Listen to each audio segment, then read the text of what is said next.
কেউ যদি মাগরিবের নামাজের পরে পরে আল্লাহুম্মা আজিরনি মিনান নার, আল্লাহুম্মা আজিরনি মিনান নার 7 বার কেউ যদি পড়তে পারে, মাগরিবের পরে কেউ যদি পড়ে, সারা রাত এর মেয়াদ থাকে, ফজর পর্যন্ত এর মেয়াদ থাকে, সুবহে সাদিক পর্যন্ত এর মেয়াদ থাকে।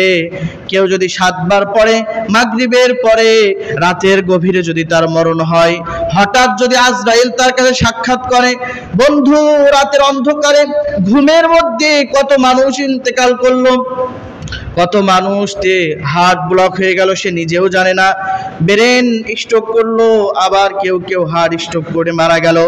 ঘুমের মধ্যে মরণ হয়, স্ত্রীকে বলেছে আমাকে 1 গ্লাস পানি দাও, স্ত্রী পানি আনতে গেছে, এনে দেখে স্বামী আর দুনিয়াতে নাই, আছে না নাই, এমন হয় কিনা? যদি এমন হয়ে মারা যায়, আর ওই বান্দা যদি 7 বার মাগরিবের পরে এই দোয়াটা পড়ে, যদি তার ওই রাত্রেবেলা মরণ হয়ে যায়, আজরাইলের সাথে সাক্ষাৎ হয়ে যায়, ওই বান্দাটাও বিনা হিসাব আল্লাহর জান্নাতে চলে যাবে। শর্ত হলো ইমানের। শর্ত কিসের বলেন? ইমানের। আর দাইমি ভাবে এভরি টাইম আপনার আমল করতে হবে, ইমানের উপরে থাকতে হবে। আপনি 1 ওয়াক্ত নামাজ পড়লেন, আবার 5টা দিন গ্যাপ দিলেন, আবার আপনি